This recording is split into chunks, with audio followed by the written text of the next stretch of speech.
Welcome to The Author Next Door, where we talk writing, publishing, and the business behind the books. This podcast is for writers who are a few steps ahead into the journey. Maybe you've published, maybe you're planning what's next, and you realize the questions aren't getting easier.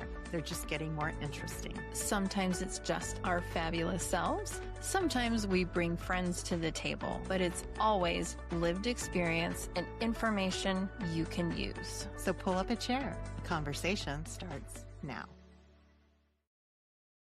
Welcome to episode 82. I'm Cassie Newell, and I'm here with my co-host, Angela Haas. And this month, in August, we're doing quick bites. This month is busy for us and for many people as summer winds down. Activities ramp up. So we just want to dive into some craft issues authors face, but we're going to explore these in 20 minutes or less to get you some quick tips. Today, I want to talk about something we don't hear discussed very often, how authors can use formatting, sentence structure, and even blank space on a page to control pacing and emotion. You're like, what? How is this a craft tool? Totally is. So one of my favorite examples before we just dive into this is New Moon by Stephanie Meyer, where she has blank pages marked only by the passing of months to show Bella's isolation and emotional withdrawal. The formatting itself tells the story. And I was a total artistic creative geek for this, and they did it really well in the movie as well.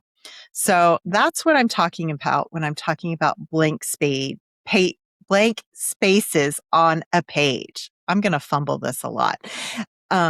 Sorry for the edits Thursday. Or blooper reels. Let's lead in with a question. Do you think writers sometimes focus so much on whether a sentence is technically correct that they forget to consider how it feels on the page in order to use white space? I think totally possible. I think sometimes even I have been looking at my sentences, especially if you're in that line editing mode, right? Mm-hmm. You've drafted everything, right? Characters are out, and then you're going line by line. And it's almost like when you start to separate the sentences and just dissect them, you forget, wait, how does this fit into the bigger picture of the page? Not just the chapter, or how does this look on the page? And I've seen this done really well. I'm not sure if I consciously do it when I'm like drafting, but when I'm reading it back, either reading it aloud or sometimes when I have an alpha reader point something out to me and I'm thinking, oh, okay, this is how I can change the tone or the emotion. The sentence is fine, but it doesn't really do anything, Right. So, it's not as impactful, maybe. Yeah. I think I just read this in one of the romance novels I just read. I think it's called Here for the Cake, but I'm not sure. Basically, short chapters, which was interesting for a romance, but really short chapters. And then one chapter was just a sentence like, I hate him. And that was chapter 20. That was her point of view. And then it went into his point of view. And that was really... I'm such a geek for that. Yeah. It caught me off guard in a way. And I was just like, oh, yeah, you can do that. That's all she thought in that moment. And then we moved on. So, but it really got the message across. She was just sort of they were in their breakup phase, but it was like, oh, got it. Yeah. Yeah. I want to talk about how silence and white space do that emotional work, because that's exactly what you're describing. Like a pause or an unfinished thought or a line just left by itself, period. Like, fuck, period, or shit, period. Like, and I love it when it keeps going sometimes. I mean, not egregiously, but I love that hesitation or activity, whether that be mostly internal thoughts, that's where I see it really driving home. I think silence is part of grammar too. And I think people miss it.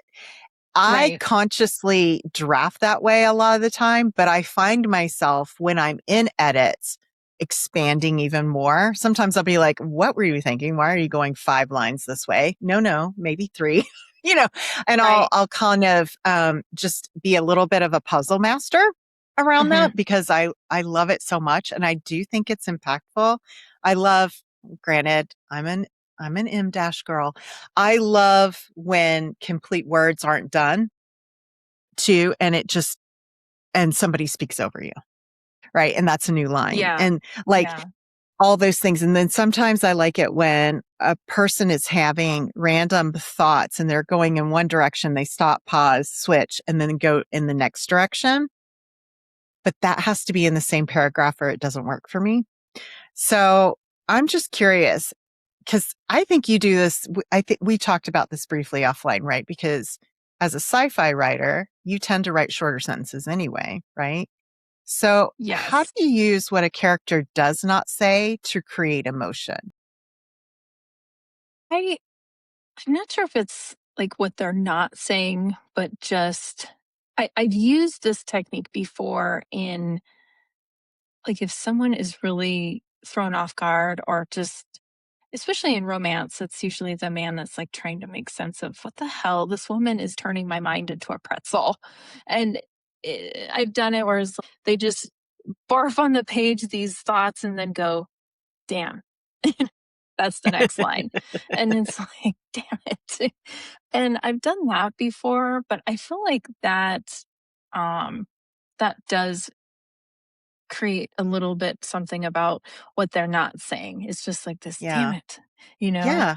But with sci-fi, it just depends because definitely when you're doing a fight scene, you can use shorter sentences. But what I learned from a coach that went through one of my first few fight scenes is it's a balance. It's almost like Mhm. short, long, short, short. It's a weird, you're composing almost a sheet of Yeah. music because if it's all short, the reader gets whiplash.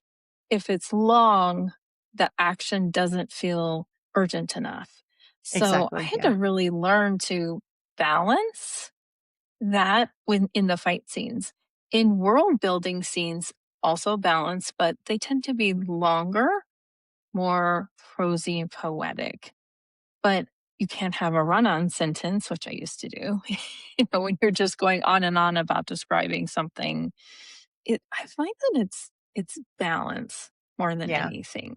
And yeah, it does depend on your genre for sure. I do think in short, I utilize white space Hmm. so that I'm not over explaining anything because I don't have time Right. to do that. And second, I love letting the reader make their own assumptions. Hmm. So I tend to do that. Not as not a whole lot. Again, I'm trying to be short. But the space doesn't add word count. It just allows the emotion, the desire, tension, a lot of tension and angst in my Hmm. stories to kind of flourish a little bit more. Um, so I just love that white space. But you were talking about sentence length and paragraph breaks and how that controls the pace of a scene. And I love it because you're right. Like in effective fight scenes, arguments, even intimate moments, like just because you have a lot of dialogue going back and forth, creating those short bursts actually create pace, right? It makes it go faster because readers, they're not going across the page coming back. They're going boom, boom, boom, boom. And that's actually what causes the pace. And I had to look that up because I was like, why does it make it go faster? Well, because you're Right. reading it faster, because Hmm. it's just boom, boom, boom. When you're in a paragraph, you tend to slow down, and things of that nature. So I thought that was really interesting. I think creating more space on page consciously as a craft choice versus a grammatical choice, because if you really look at it grammatically, you probably somebody would say no, that should be Right. in the same paragraph because it's the same thought or what have you. But I think this is where creative license comes into play. And I'm curious, do you feel like I feel like some people, I think it depends on personality, but do you feel hesitant to do those things grammatically, or do you feel pretty open in order to do those things for your story craft wise? I feel pretty open.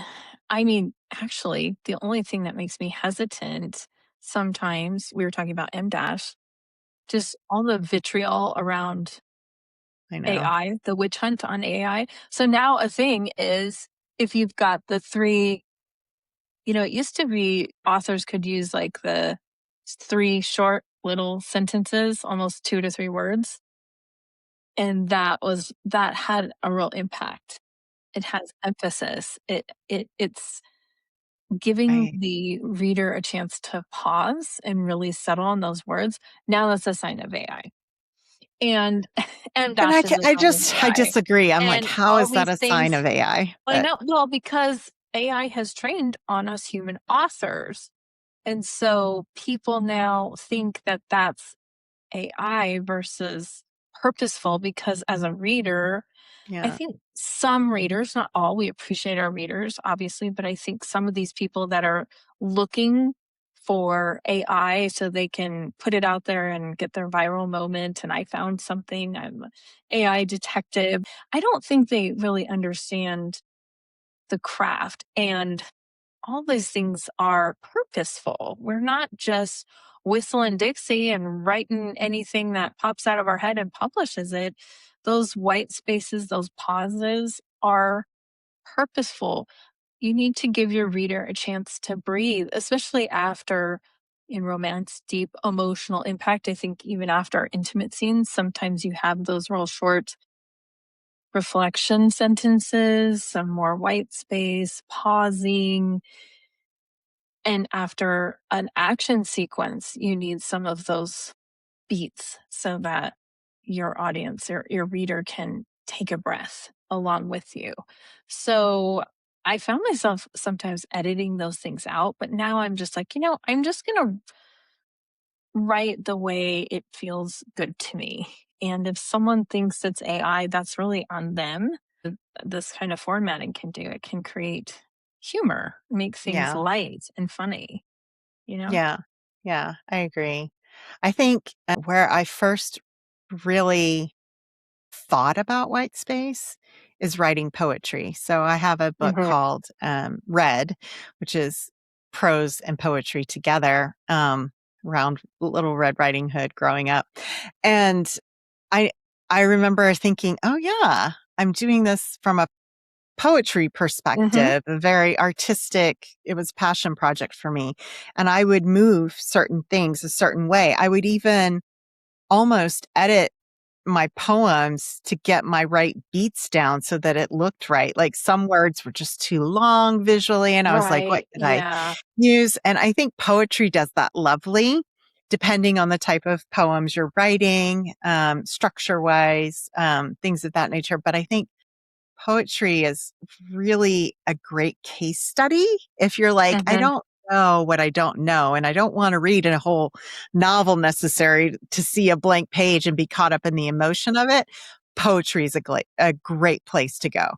Um, get a poetry book.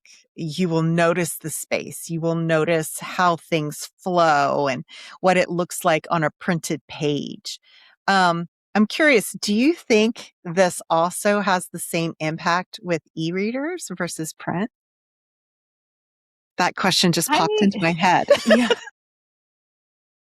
I don't know because I think it's more impactful in print because you're seeing the page and you're almost holding some I mean, you are holding something physical in your hand, Mhm, whereas I struggle reading on a screen just because it does reformat things a little bit, you mhm. know? So the same impact you might have been looking for with fragmented lines may not format exactly the same way in an e-reader and may get a little lost in that translation. So I think it's more impactful in print, but I'm sure there's someone who exclusively reads ebooks out there that might argue. I don't know. What do you think?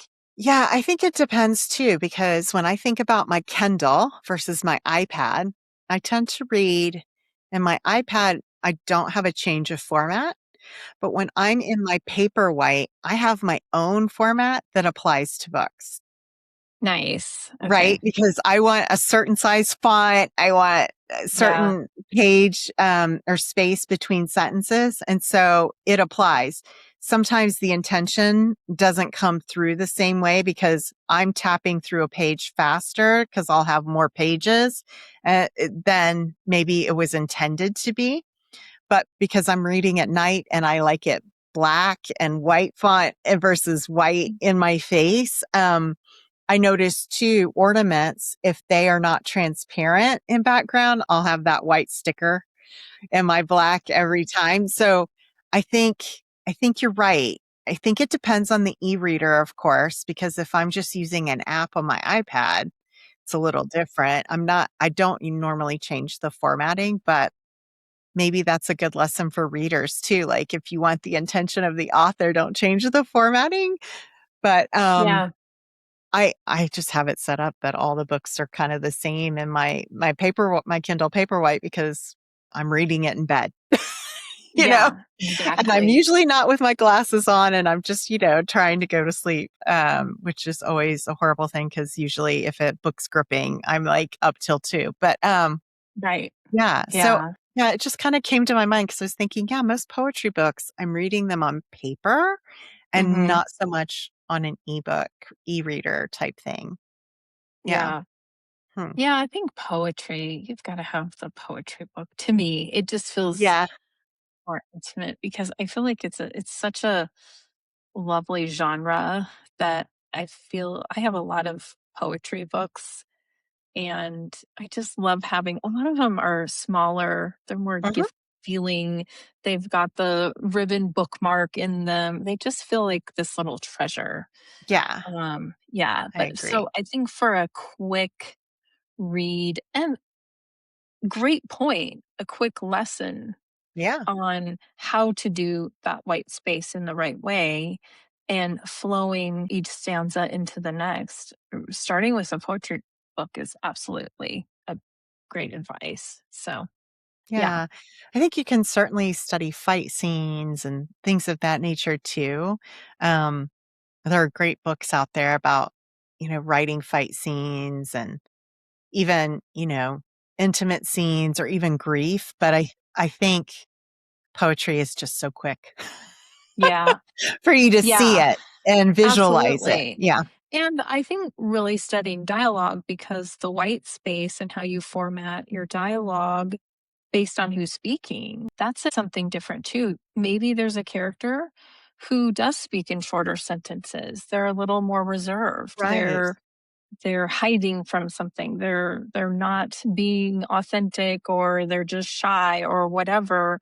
Maybe they are speaking in very fragmented lines where you have someone who does speak in run-ons, but those variations signal who your character is before you have a chance to tell your reader. You are varying their voice by taking advantage of that strategic use of that white space. Especially if in sci-fi it's a military general, they're going to have a different look on the page to their dialogue than the excited sidekick or Yeah. in Somebody who's romance, bumbling. the Mhm. golden retriever dialogue is going to look different on the page than the more reserved grump versus sunshine dialogue. Or somebody That who's very commanding. Yeah. absolutely. Yeah, Yeah. it's Agreed. all how they look, not just how they feel.